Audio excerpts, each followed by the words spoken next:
Hola, mi nombre es Kenneth y el día de hoy voy a explicar cómo fue la conversión de la levadura Pichia pastoris de un organismo heterótrofo a un autótrofo capaz de crecer en CO2.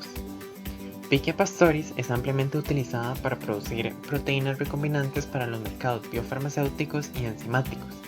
Este microorganismo es un hospedador para la ingeniería metabólica y un modelo para la biogénesis peroxisomal. Su principal particularidad es que tiene un estilo de vida metilotrófico, es decir, utiliza compuestos de pocos átomos de carbono como su fuente de energía, específicamente metaboliza el metanol. En su interior, el metanol se oxida a formaldehído. Una vez en esta forma, puede entrar a la vía metabólica disimilatoria o a la asimilatoria. En la vía asimilatoria, el formaldehído se convierte en fosfoazúcares necesarios para la biomasa, mientras que en la vía disimilatoria el formaldehído se oxida a CO2 con producción de NADH.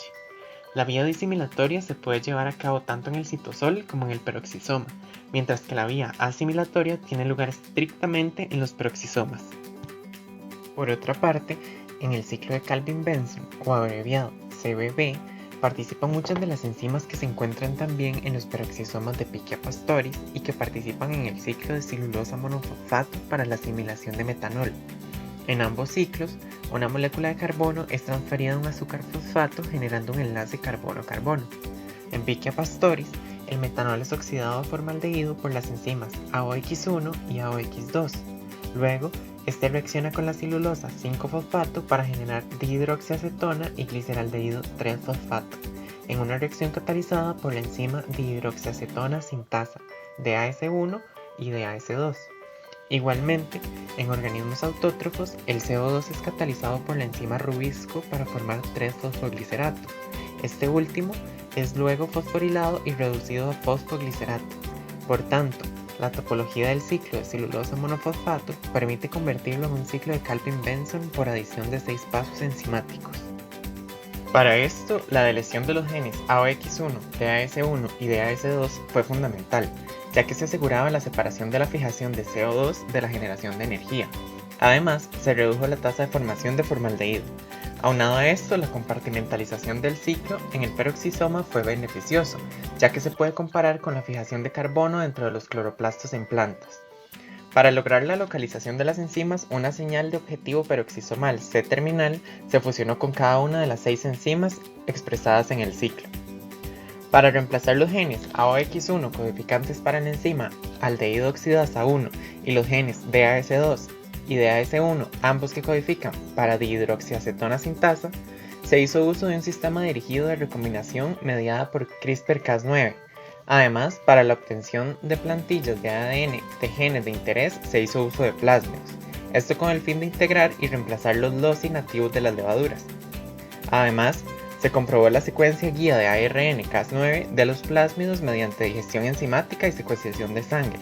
Asimismo, se realizó secuenciación por primers y del genoma completo para verificar las modificaciones. El ciclo de Calvin-Benson consiste en 3 fases: carboxilación, reducción y regeneración. Para la primera etapa se integró un gen de Thiobacillus denitrificans codificante para Rubisco, junto con 2 genes de Escherichia coli codificantes para chaperones. Para la fase de reducción, para producir las triosas fosfato, el fosfoglicerato y la dihidroxiacetona fosfato, se integraron genes codificantes para fosfoglicerato quinasa, gliceraldehído 3-fosfato deshidrogenasa y triofosfato isomerasa, provenientes de levaduras del género Ogatea. Finalmente, la fase de generación fue completada mediante la adición de un gen codificante para las transacetolasa TKL1, obtenida a partir de Ogatea para polimorfa, y fue incorporada una fosforilucinasa de espinaca. Para evaluar la habilidad de cada una de las líneas celulares de crecer con CO2 como fuente de carbono, se contaba con 3 tratamientos: uno que expresaba el ciclo de Calvin en el citosol, otro que lo expresaba en el peroxisoma y un último que lo expresaba en el peroxisoma, pero carente de la enzima Rubisco. Cada tratamiento fue expuesto a una concentración de CO2 de 5% en volumen. Al final, se obtuvo que el control negativo no tuvo crecimiento a lo largo de toda la fase de cultivo, mientras que las líneas celulares con expresión del ciclo en el peroxisoma crecieron significativamente más rápido que en las que se llevaba a cabo en el citosol. Igualmente, se probaron las características de incorporación de CO2 de las cepas que tienen un ciclo de Calvin peroxisomal, junto con la cepa control negativo. Se utilizaron 2 regímenes de alimentación de CO2. En el A se alimentaron primero con metanol y 0% de CO2, y después de 135 horas se incrementó el gas al 5% en volumen. Por otro lado, en el régimen B, ambas cepas se alimentaron primero con CO2 al 5% en volumen y se cambió al 0% después de 135 horas. Los resultados muestran que las cepas con el ciclo peroxisomal absorben y crecen en medios con CO2 como fuente de carbono, por lo que presentan una vía funcional de asimilación de CO2. Igualmente, el metanol puede ser oxidado por todas las cepas, pero con tasas más bajas con el ciclo en el peroxisoma. Además, pueden restaurar su crecimiento después de un periodo prolongado en solo metanol. En conjunto, estos datos demuestran que el crecimiento de las cepas modificadas que expresan un ciclo heterólogo de Calvin-Benson en los peroxisomas depende del suministro de CO2 como fuente de carbono. La incorporación de dióxido de carbono fue también verificada mediante el marcaje con un isótopo radioactivo. La biomasa de las células modificadas fue primero completamente etiquetada a través del cultivo en un medio con glicerol carbono 13 como la única fuente de carbono. Tras el consumo del glicerol, se etiquetó inversamente con carbono 12 por disminución de carbono 13.